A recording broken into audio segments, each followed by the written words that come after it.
भारतीय आध्यात्म में जो 7 चक्रों की विवेचना आती है और उसमें आज के युग में हम देखें और पुराने युग में भी हम देखें, हम तो गुलाम बने रहे और आज भी अर्थव्यवस्था के स्तर पर अमेरिका की अर्थव्यवस्था हमें गुलाम बना के रखी हुई है। तो क्या पूर्व में और अभी हमारे उच्च चक्र कभी एक्टिवेटेड थे ही नहीं? कि सदैव ही हमारे निम्न चक्र एक्टिवेटेड थे? दूसरी तरफ क्या उन लोगों के उच्च चक्र ही एक्टिवेटेड है, निम्न चक्र एक्टिवेटेड ही नहीं है? आपका प्रश्न है कि भारत एक लंबे अरसे से गुलाम रहा है और अभी भी बहुत हद तक हमें विदेशी ही संचालित करते हैं और चलाते हैं। और अक्सर ये कहा जाता है कि चक्र एक्टिवेटेड होते हैं, ऊपर के चक्र एक्टिवेटेड होते हैं तो आदमी शक्तिशाली होता जाता है और उन्नत होता जाता है। तो क्या पहले उन्हीं के चक्र एक्टिवेटेड हुए और हमारे बाद में हुए? ऐसा नहीं है। भारत बहुत विकसित था किसी समय पर, लेकिन विकसित हो जाने का मतलब ये नहीं है कि अब कोई आपको गुलाम नहीं बता। वह हृदय के अर्थों में, भावों के अर्थों में विकसित था। आप ऐसी बात कर रहे हैं जैसे कि आप एक फूल का मुकाबला किसी पत्थर से कराएं और पत्थर फूल को कुचल के रख दे तो कहें कि पत्थर की जीत हो गई। नहीं, पत्थर की जीत नहीं हुई। पत्थर तो उतना जीवंत है ही नहीं। फूल जीवंत है, फूल मर सकता है, पत्थर मर भी नहीं सकता। तो जो हमारी संस्कृति और हमारे धर्मों की वजह से जो हमारा विकास हुआ था, उसमें हमारा शत्रु बोध मिटा, और शत्रु बोध मिटने की वजह से हम उनसे उस तरह से लड़ नहीं सके जिस तरह से हमें लड़ना चाहिए था, जिस तरह से हमें उनका विरोध करना चाहिए था। तो क्या होता है कि जब बहुत ही लो लेवल की कॉन्शियसनेस के सामने बहुत ही हायर ग्रेड सत्यों को रखा जाता है, तो वह जो अल्टीमेट ट्रुथ्स होते हैं वो बहुत नुकसान करते हैं। जैसे ब्रह्म सत्य जगत मिथ्या, यह परिणाम है। यह जो सत्य है, यह विचार के रूप में नहीं, धारणा के रूप में नहीं जाना चाहिए, वरना यह बहुत नुकसानदेह है। इससे ज्यादा नुकसान फिर कोई और नहीं कर पाएगा। आपके जीवन का, साधनाओं का, ध्यान का और प्रेम का परिणाम यह निकलता है कि आपको ब्रह्म के दर्शन होने लगते हैं और आपको यह ज्ञान प्राप्त होता है स्वयं से, किसी किताब या शास्त्र से नहीं, कि ब्रह्म सत्य जगत मिथ्या।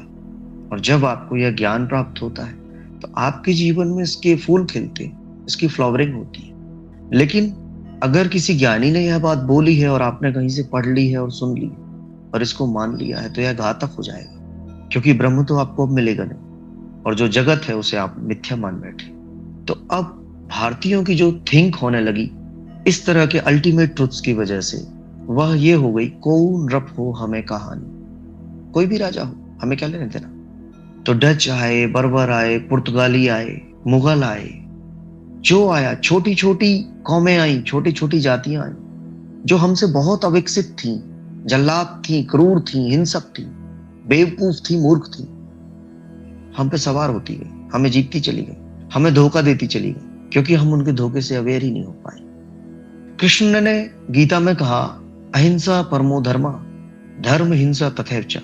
यह पूरा स्लोगन है। यह लो कैटेगरी कॉन्शियसनेस के लिए ही कहा गया था कि अहिंसा धर्म है, परम धर्म है, लेकिन धर्म के लिए हिंसा करना उससे भी बड़ा धर्म। यह इसलिए कहा गया था कि आप उस स्टेट पे नहीं पहुंच सकते जो अहिंसा की अल्टीमेट स्टेट है। तब जब आपको कोई मिटाने आएगा तब आपको वहां पर लड़ना होगा, युद्ध करना होगा, रक्षा करनी होगी देश की। लेकिन उसके बाद 2500 साल पहले बुद्ध और महावीर पैदा हुए भारत में, जिन्होंने कहा अहिंसा परमो धर्म। और यह बात, बुद्ध की करुणा की बात, महावीर की अहिंसा की बात भारत के लोगों को इतनी रुचिकर लगी। भारत में तो वैसे ही परिपाटी थी कि गुरु आते थे और गुरु ही आपको शिक्षा देते थे और गुरु के द्वारा ही आपके समाज का संचालन होता था। तो जब बुद्ध और महावीर आए तो पूरा भारत अहिंसा की तरफ दौड़ पड़ा। लेकिन अहिंसा परिणाम है। मैं फिर से कह दूं कि यह परिणाम सत्य है। आपके साधनाओं का, ध्यान का, ज्ञान का, प्रेम का परिणाम है कि आप अहिंसक हो जाओ। लेकिन अगर आप अहिंसा को एक कॉन्सेप्ट की तरह, एक विचार की तरह अगर अपने जीवन पर बाहर से आरोपित करते हो, तो यह आपका या तो डर बनेगा या तो राजनीति। और हुआ यही, हम एकदम अपने डर को ढकने के लिए अहिंसा की बातें करने लगे और गुलाम होते गए। जरा थोड़े से ही मुगल थे, ना उनमें बुद्धि थी, लेकिन हम उनसे हारते गए, हम उनसे धोखा खाते गए। वे जो कहते गए हम मानते गए। वे हमारी औरतों को, स्त्रियों को, महिलाओं को, बच्चियों को ले जाकर बेचते रहे, दिनारों के भाव बेचते रहे, दुबई में, कहीं पर अरब में, हिंदू कुश पर्वत से ले जाते रहे, सब कुछ करते रहे वो।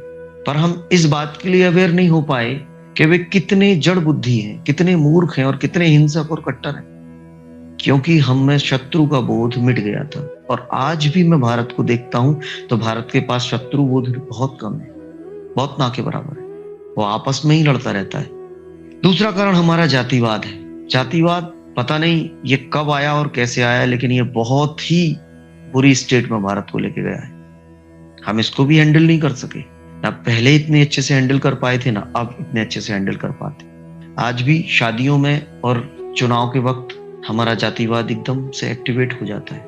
वही पड़ोसी जो हमारी दूसरी जाति का है, हम उसके घर खाना खाते हैं, साथ में उठते बैठते हैं, पर जब शादी की बारी आती है या चुनाव की वोट करने की बारी आती है तो हम अपनी जाति वाले को वोट दे आते हैं। तो अभी भी हम उस स्टेट से उतने अवेयर नहीं हुए हैं, थोड़े से हुए हैं पर उतने नहीं हुए।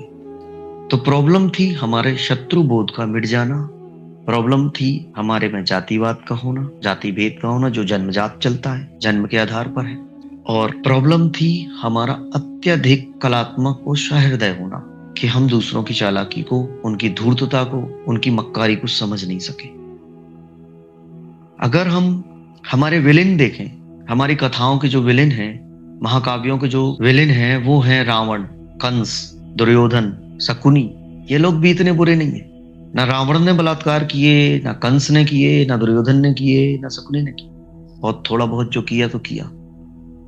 अब अगर हम इसके विपरीत दूसरे आइडियल्स को देखते हैं, अरब के आइडियल्स को देखते हैं, तो वे लौंडियां भी रखते हैं, गुलाम स्त्रियां जिन्हें कहा जाता है, वे रेप भी करते हैं, वे सब कुछ करते हैं। तो वहां के आइडियल्स ऐसा काम कर रहे हैं और यहाँ के विलेन भी ऐसा काम नहीं कर रहे।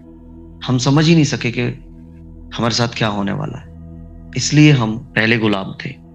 रही बात आज की स्थिति, तो नो डाउट पश्चिम ने विज्ञान का विकास हमसे अधिक किया और उन्होंने लॉजिक, तर्क और विचार पर अपने समाज को रखा और बुद्धिमान बनाया और वैज्ञानिक खोजें की और उन वैज्ञानिक खोजों की दम पर दुनिया पर राज किया।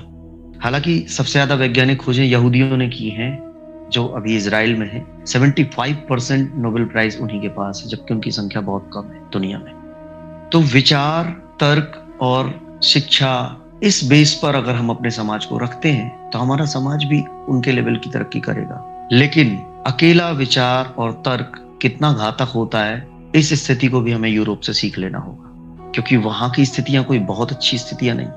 वहां भी हिंसाएं हैं, लड़ाइयां हैं, वैमनस्य हैं, तकलीफें हैं, दुख हैं। उससे ज्यादा सुख कुछ मात्राओं में कभी कभी मुझे भारत में दिखाई देता है। भारत में समस्याएं हैं, सुविधाओं की, धन की कमी है, या जनसंख्या यहाँ की बहुत है, उसके कारण भी रिसोर्सेस कम हो गए हैं। लेकिन वहां भी बहुत सारी समस्याएं हैं और अभी भारत जिस तरह से ग्रो करने लगा है तो निश्चित तौर पर भारत भी आगे बढ़ेगा। लेकिन समस्या ये है कि हम हूबहू उनकी नकल करने लगे हैं, उनकी संस्कृति की, उनकी चीजों की, उनकी व्यवस्थाओं की।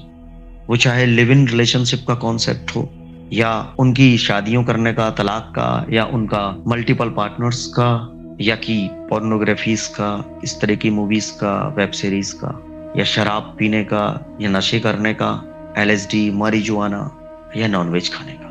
हम उनकी हूबहू नकल कर। तो हमें उनसे विचार और विज्ञान सीखना है, बुद्धिमत्ता सीखना है, लेकिन उनकी संस्कृति हमें नहीं सीखनी। तो चक्रों के माध्यम में विकास तो हमारा ही ज्यादा हुआ था, भारत का ही ज्यादा हुआ था, लेकिन भारत का शत्रु बोध मिट चुका था।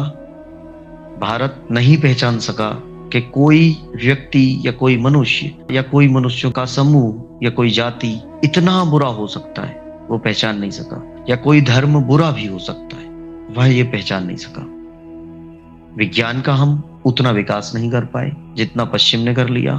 युद्ध के संसाधनों का विकास हम नहीं कर पाए, और हम वैसी चालाकी नहीं सीख पाए जैसी चालाकी लेकर के वो सब आए थे। वैसी धूर्तता, हमें गुलाम बनाने की जो पाखंड वो लेके आए थे, वह हम पहचान नहीं पाए। इस वजह से हम पहले गुलाम हुए और इस वजह से हम आज भी गुलाम हो गए। तो 3 कारण है शत्रुबोध का ना होना, दूसरा कारण है विज्ञान की तरफ हमारा दृष्टिकोण सही ना होना, और तीसरा कारण है हमारा चालाकियों को, धूर्तताओं को पहचान ना पाना और भरोसा कर लेना।